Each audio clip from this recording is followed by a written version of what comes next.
Good morning, world. Good morning out there. Well, the people from BuzzFeed have done it again. Brian wasn't aware of this, but there are 21 rules that I must apply to that Brian doesn't have to. Because I'm not a BIPOC. What's a BIPOC? Well, it says right here, BIPOC. That's Black, Indigenous, and People of Color. Good job. I was just testing you to see if you knew what it was, being that you're white. White, and you have to say the H first. White. All right, you guys, coming up, the 21 rules that are applicable to me that are not applicable to Brian. I'm Cedric. And I'm Brian, and this is Cedric and Brian.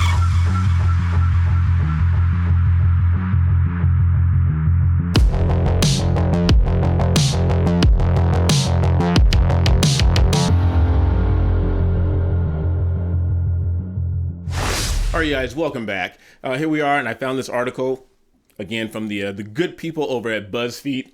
Are you showing off your shirt? I'm showing off my shirt. Yes. And you Yellowstone fans out there, you'll know what that's all about. Ozark is back. The last part, we'll get into that later.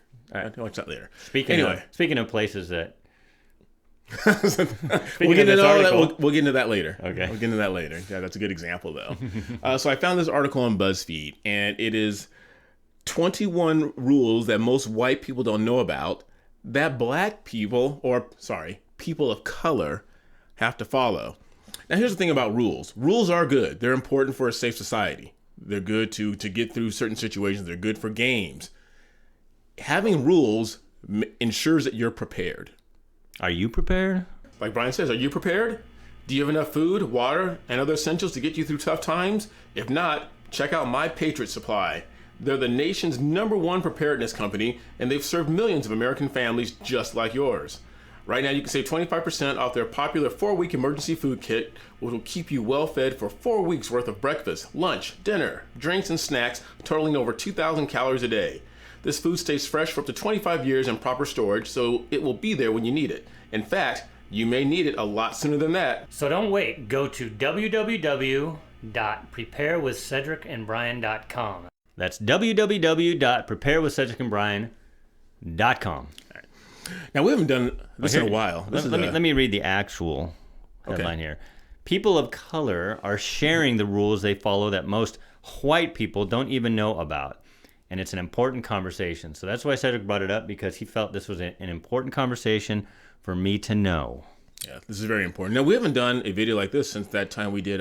What are white people superior at? What are white people superior at? And that was chock full of some very vital, hard-hitting truth information. All right, we're going to go through these quickly, a little lighthearted. Now, you guys don't get irritated. I know it's hard, but these are the idiots that are out there. And these are people who are on the left, the far left, who believe this type of stuff. And they can always play the victim role. Unfortunately, it's not just the far left, because it's in the universities. So This is what you're going to find at the universities. And they consider themselves mainstream. Right. So. Exactly. All right, let's get into it.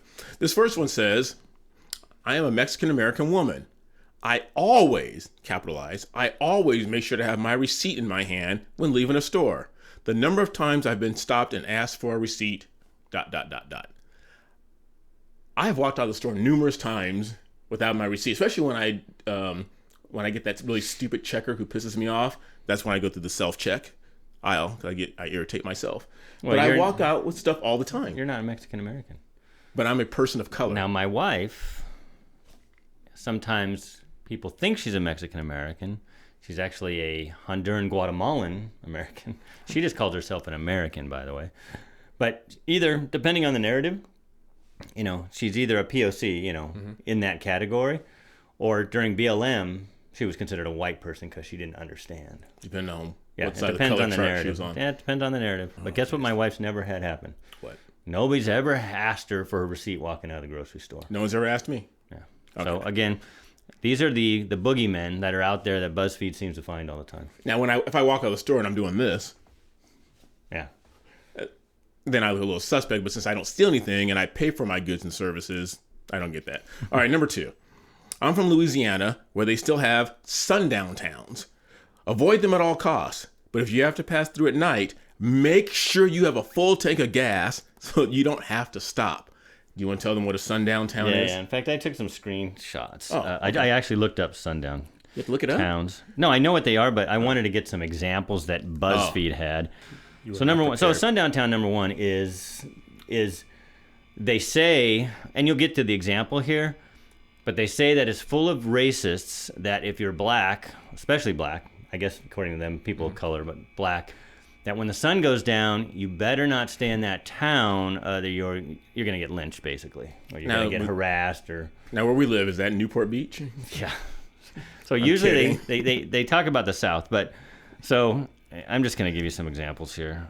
Oh wait, I went to this where I bowled a 206 yesterday. Oh, sorry. You can read that one because I can't say that word. Don't let the sun. Oh my goodness. There's a phrase, quote, "Don't let the sun set on you here."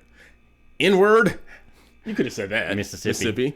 The same sentiment would appear on signature posted at city boundaries. So it doesn't say the N-word. I know you saw that up there. We're sorry. It's a hard ER at the end. And then they brought out in her, actually it was the one who said that was Maya Angelou. Mm-hmm. But here's the year. In her 1969 memoir. So again, we're going back to the 1960s and pretending that we're in the same era. And then this last one here. Despite the phenomenon, historical references to sundown towns are few and often wrapped in tales of the expulsion of black communities in places like, Anna, Illinois, which stands for Ain't No Ends Allowed. So again, these are anecdotal things. Now, I'm going to bring this up to Cedric, though, because I know that they still exist, at least in people's mind. Because the first time I went to Tennessee, back about 16 years ago, we were with our real estate agents. And we said, we heard about the South, because I'd never been to the South before. And I said, is there really a lot of racism here? And, of course, they're from Nashville. They said, we don't see anything in Nashville. But they mentioned the term sundown towns. You don't want to go, if you're black, you don't want to go in the hills between Tennessee and Kentucky after dark. And that's what they said. So at least at that time, it still existed. I am sure it still existed, but I've been told by not just white people, but by black friends, and yes, other than Cedric, I do have other black friends, that they wouldn't suggest that I go into places, and this was in the 80s, like Watts, after dark by myself. Right. Would that have been a fair thing to say to me? Exactly. It's in that great basketball movie, White Man Can't Jump, when Wesley Snipes tells Woody Harrelson that he better get his behind past Crenshaw before sundown. Yeah. It's the same thing. Yeah. I recommend that to everyone, regardless of your color. Have a full tank of gas if you're going through a small town. You don't have to stop. It's applicable to everyone. Yeah, and we know, and we say this all the time, and I know people call us out on this.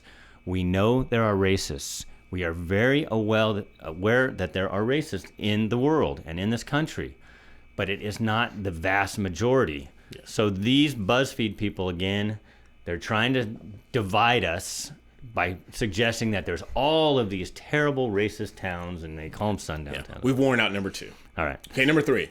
As a black person, no matter how cold or windy it is, my hood stays off and my earbuds, headphones stay off my ears.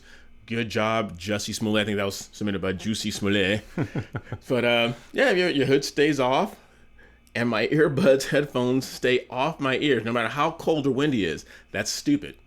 If you're walking through a town and you have a hoodie on, or it's like that, it's because you're cold. There's certain, like Midwest cities, it gets cold, and whether you're black, white, or wherever you're on the color scheme, you should have on the proper clothing to keep warm. But guess what? If you're walking through, again, Crenshaw, it's 80 degrees out, and you got a hood over your head, and you're walking like Cedric said, then you may get questioned. Yeah. I'm just saying. Yeah.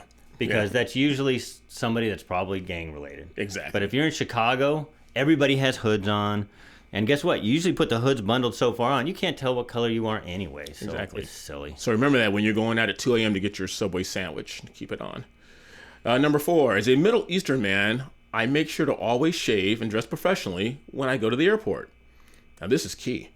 I always try to arrive an extra hour earlier because 9 times out of 10, I am the randomly chosen passenger to get searched by the TSA agent. When have you ever gone to the airport and not arrived an hour before, regardless of your skin color? And I have seen so many little old white ladies pulled aside too. It's random. It's random. Now, you don't know what they may be getting in their earpiece. Maybe there's a terrorist threat or some kind of threat that they've heard about, and they're going to be cautious. If they think it's a Middle Eastern terrorist threat, why would they take the Scandinavian guy out of line? Right? It's like that whole thing when when if there's a crime that was committed by a black guy, and they ask like the liberal white person, what did they look like? He had brown hair and brown eyes. It's like, was he black? Oh, I don't know. I don't pay attention to that. I don't want to say that. Again, they pull it out because guess what? There was a thing called 9/11 where not a bunch of white people flew airplanes into a couple trade centers. I'm sure you heard that joke about the guy that went to the airport and he went to the restroom. He said, man, I'm going to go here and blow this up. Yeah, that's funny. This one here, number 5. As a black woman, I usually keep my college jacket in the car. If I have to go to the emergency room, I'll receive better treatment if doctors see that I have a higher education. Now, again, what if you're in the South and you have on a North Carolina jacket and you get pulled over by a cop who went to Duke? Wouldn't that be more detrimental than being a POC or something like that? I have a personal story, Cedric. Tell me your personal story. Okay, when I was, again, in Tennessee, and I had a health issue come up. I had just got some moles removed from my face, so I had these scars. I had this health issue going on. I was miserable. I went to Vanderbilt Hospital. I took an Uber there, and I went. I had a hood on. I had a backpack on because I was carrying Gatorade and stuff because, I was feeling horrible. No, I didn't have COVID that time, but I was feeling terrible. That time.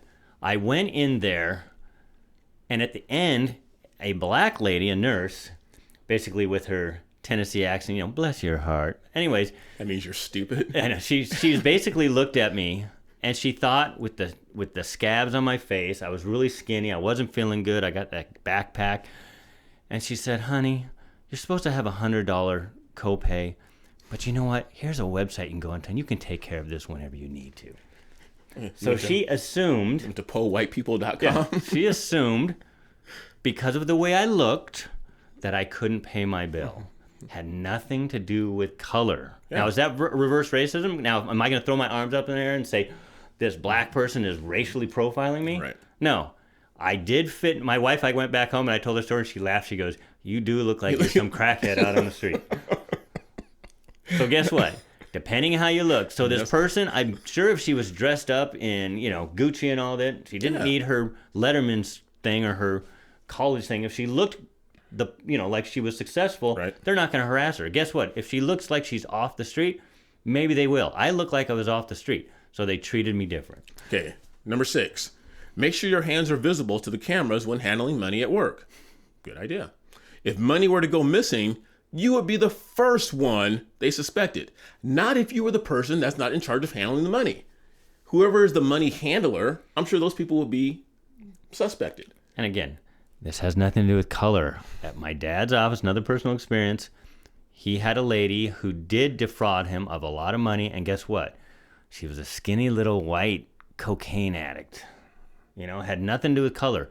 If you fit the profile, whatever that may be, again, with my 2 examples, again, if Barack Obama or his wife, Michelle Obama said she was appalled because of the ice cream incident. I'm sure you heard of that. I'm sure that was because you were black, Michelle.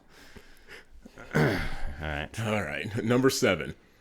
I'm Mexican. This person is. I always carry ID in case I'm stopped and asked to prove my legal status in the country. You should always carry ID with you. I've known grown people who walk around and say, well, I don't have my ID. Why not? What if you go into a bar? What if you need to do something that requires ID? What if you get pulled over regardless of your color and the cop asks you for your ID and you say, I don't have it? You should always have ID on you. And guess what? We don't have an illegal influx of Scandinavians in here too. So you have to take the situation. But again, I have a lot of personal stories, Cedric. I don't know how I live my life. I was in college. Me and Buddy were at a bar.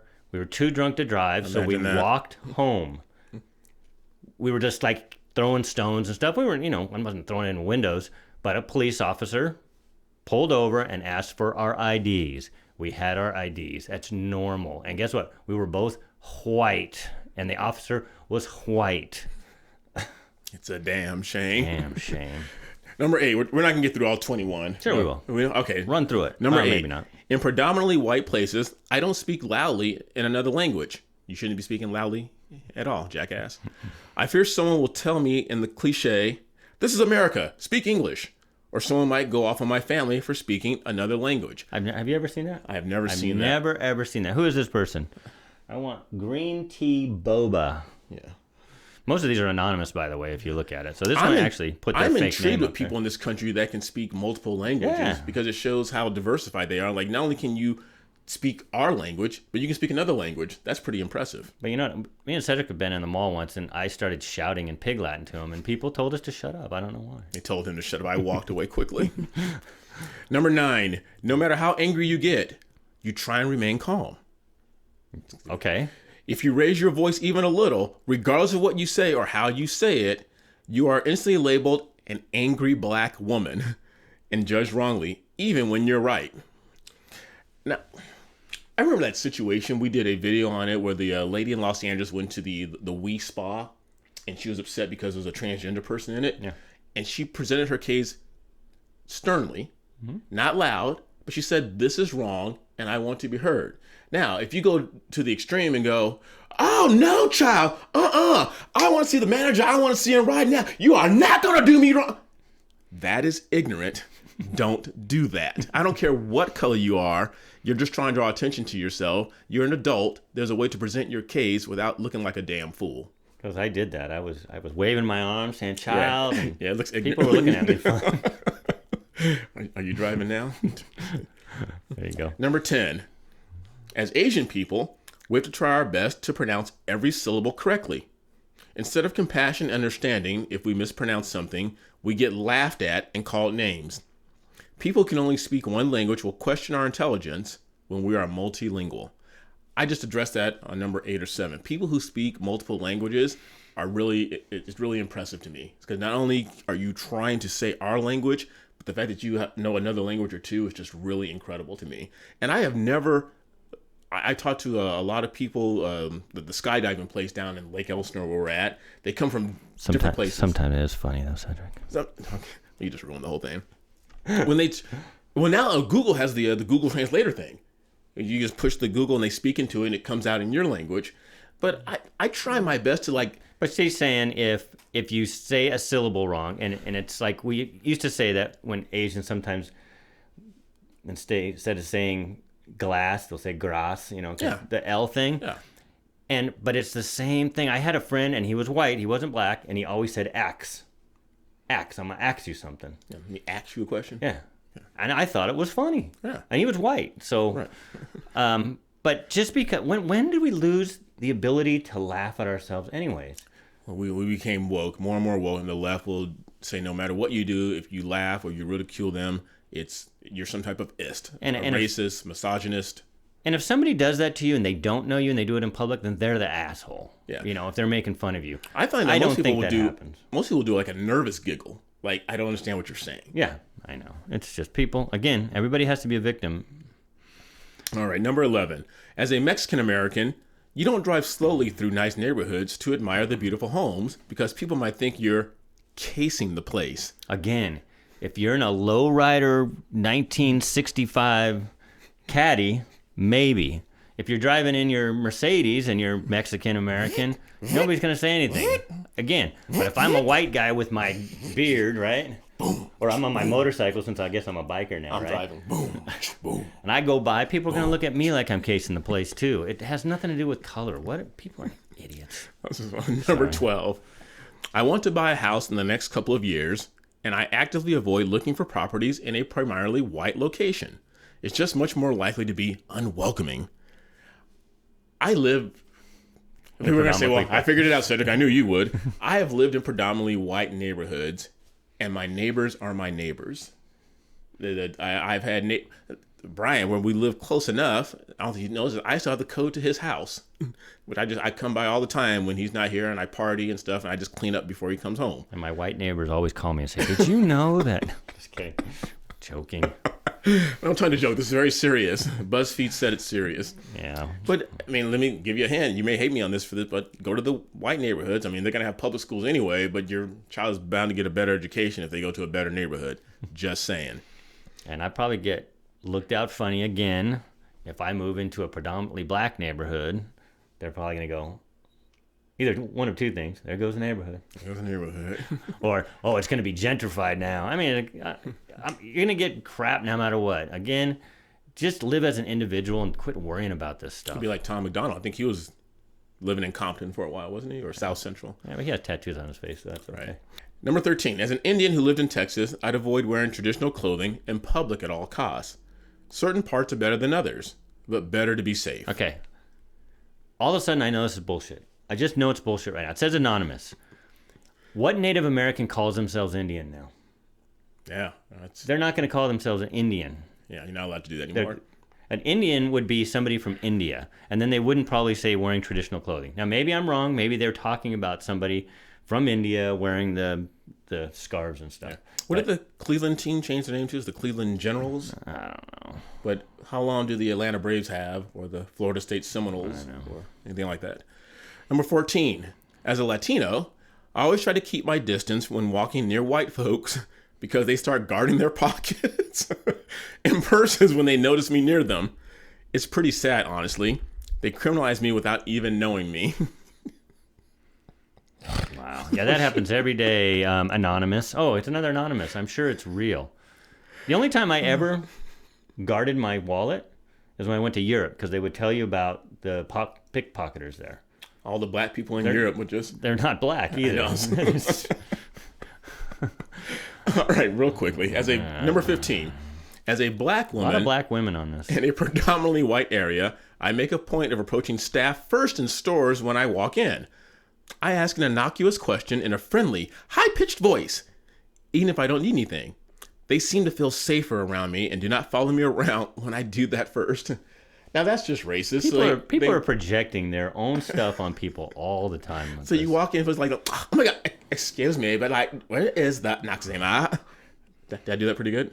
That was, yeah. Was that your Valley girl? Yeah. Oh my God, totally. Like, where is the cream and the makeup? This is you right here. This next one, number 16. Okay, number 16. I scan the room wherever I go to see if I'm the only person of color. I'm looking for allies who are going to have my back if something goes wrong. Brian's right. I have said that numerous times in jest. You know what he usually says? He looks around. He wants to make sure that he's the only black person there so he can get all the attention. That's why he scans the room. But like you see the other black person in the room, you just kind of give each other the nod. It's like,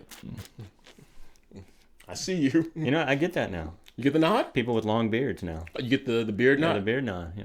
At first we used to have the non-mask nod. Yeah. People who didn't wear a mask, like, I see you. I see you. Here's another one for you. Okay, number 17.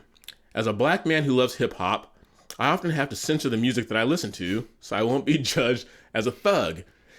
If you are playing NWA or anything like that in a public place, that's just irritating. I don't care what the music is. Just because you love your music doesn't mean that everyone should be subjected to it. There's a place close by us, Mount Rubidoux, where we go hiking. And it's a nice, tranquil, peaceful place. Some people have their earbuds in and they're listening to music. Others actually carry they're like, I'll call them beatboxes or radio. Old school. And they're blasting it as loud as they possibly can. It's like, that's just rude. Are they wearing their skates too? No, not no skates. It's like, but they're just walking. It's like no one wants to be subjected to your music, whether it's rap, whether it's a classic rock, whatever it is. And it doesn't matter if you're black. If white kids do that, it pisses me off too. I mean, be respectful. And especially if it's chock filled with profanity. Yeah. No one wants to hear all that. Yeah. Number 18. I need to have photos of both my girls on hand in case someone thinks I'm kidnapping them. One looks like her dad, who is white, and the other looks like me, Samoan and brown. Bullcrap.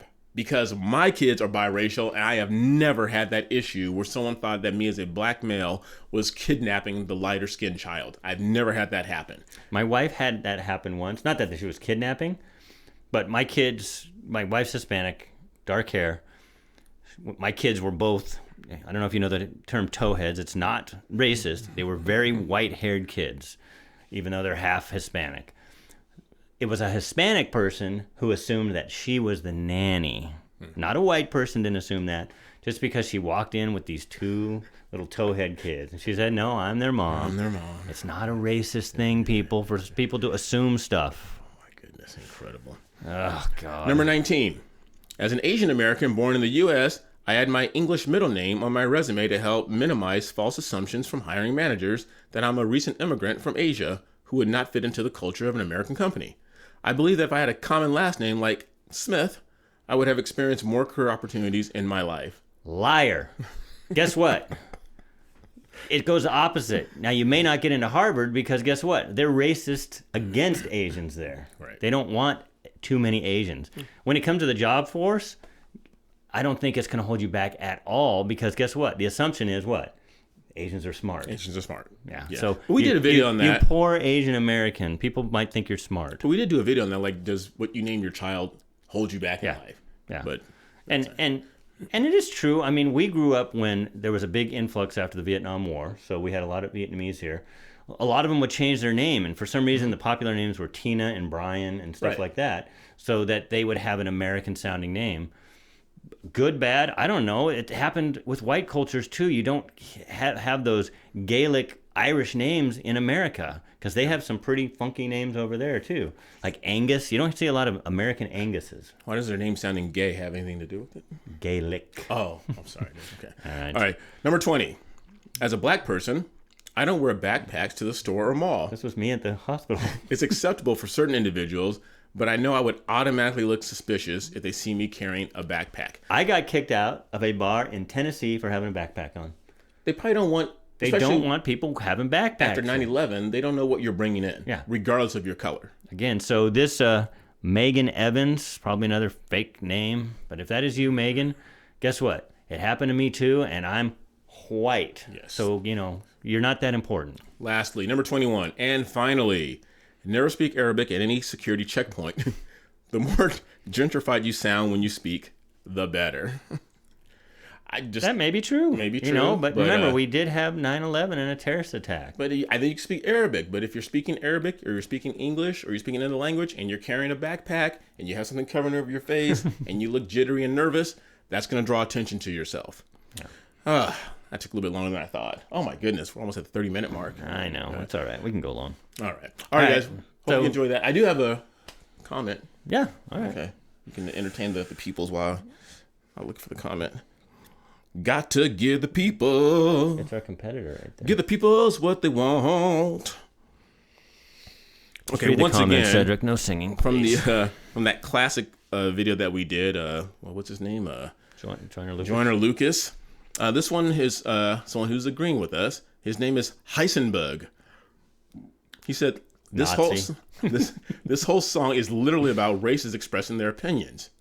But y'all in the comments are still getting pressed over two dudes not saying what you wanted them to say. It's so sad.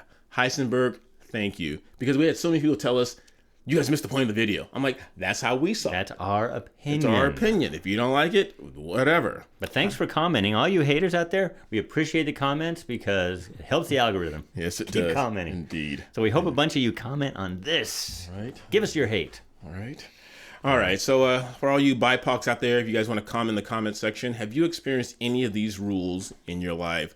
And I'm sure, you know what? I'm sure that people have experienced this stuff. I'm not denying it. But like I said, I've experienced. My wife has experienced by another BIPOC or another person of color. So again, you're not that important. This happens. It happens to people. It's an individual basis.